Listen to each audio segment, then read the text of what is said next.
I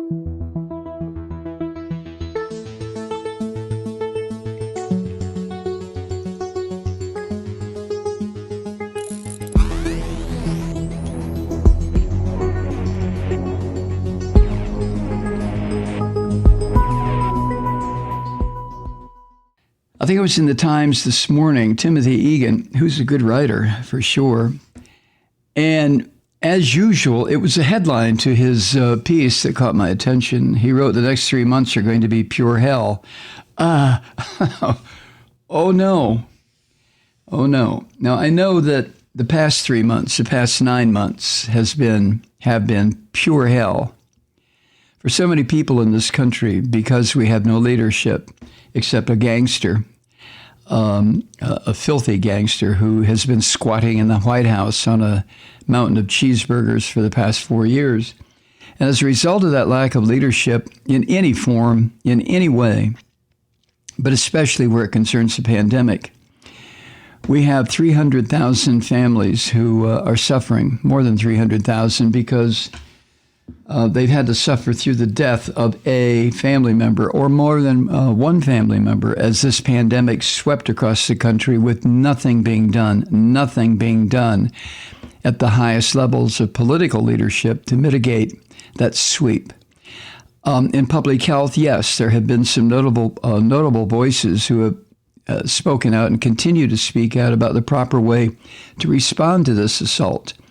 But because Donald Trump is such a filthy son of a bitch who never should have been elected to anything, 300,000 families have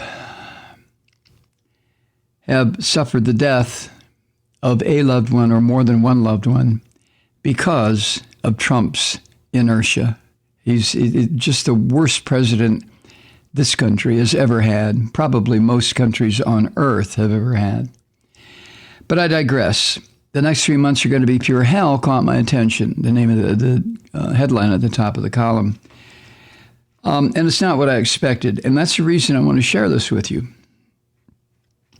So without further ado, and sans the music, I'm just going to go ahead and read for you what Timothy Egan has at the New York Times today. This is what he wrote. "Every 5 years or so, I try to return to Land's End, the continent's edge, where the Columbia River empties into the Pacific Ocean, the final heave of the River of the West. I prefer to go during winter solstice, the long night of the soul in the Northern Hemisphere. Off Cape Disappointment, you look out at swells of 20 feet and struggle to walk in the face of a resolute rain and wind gusts that slap you silly. It's exhilarating. This year, the mouth of the Columbia serves up a metaphor for these awful times. No, not the shipwreck of the Peter Iredale embedded offshore since 1906, just to the south of the mouth.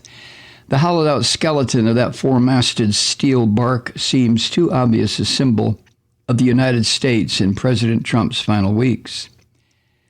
The better metaphor is the story of an existential crisis that bedeviled Lewis and Clark's ragged crew just after they got their first glimpse of the Pacific in November 1805. They were facing an endless and desperate winter in a place they knew nothing about. But first, they took a vote on where to build their camp.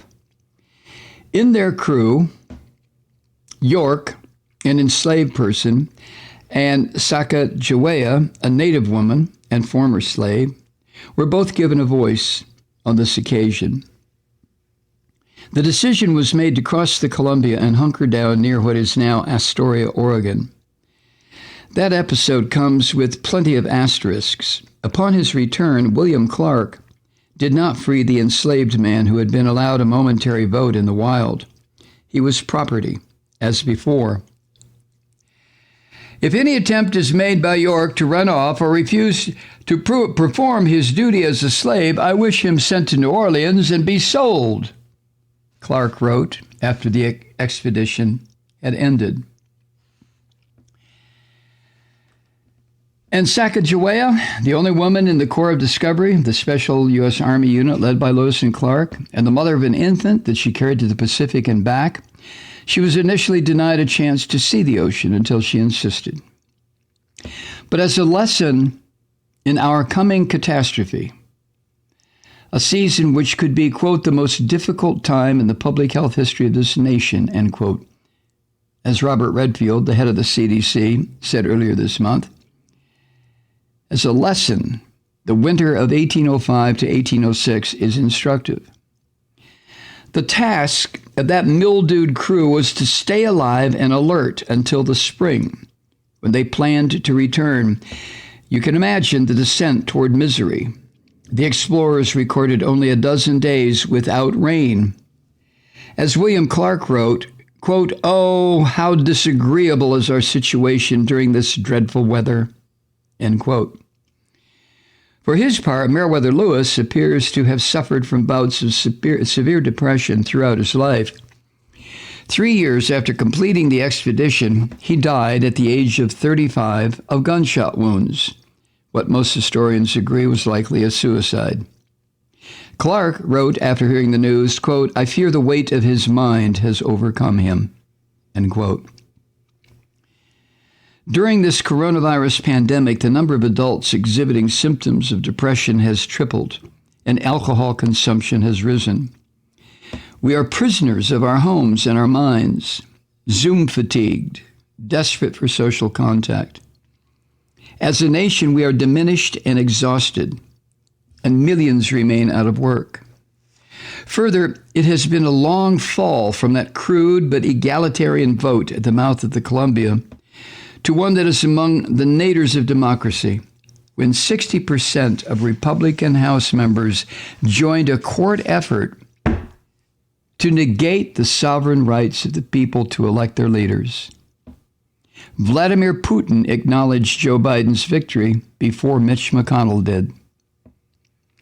It's equally troubling that Biden won the popular vote by 7 million, but came within 43,000 votes of losing the election because of the anti-democratic relic of the Electoral College. The Corps of Discovery made it back without losing a person. One man did die during the westward half of the expedition. They fared well once they emerged from their long winter. We, on the other hand, face a brutal early spring. The Institute for Health Metrics and Evaluation projects that more than 500,000 Americans likely will have died from COVID-19 by the end of March. Dr. Anthony Fauci has made similar grim assessments of what lies ahead. In November, he predicted December would see, quote, a surge superimposed upon a surge, end quote. Not unlike the waves of the Pacific, gray and unrelenting in the December dusk. Still, we look to the spring as they did. We rely on our ingenuity as they did. Even as we mourn the dead, we cheer the first people to get a shot in the arm.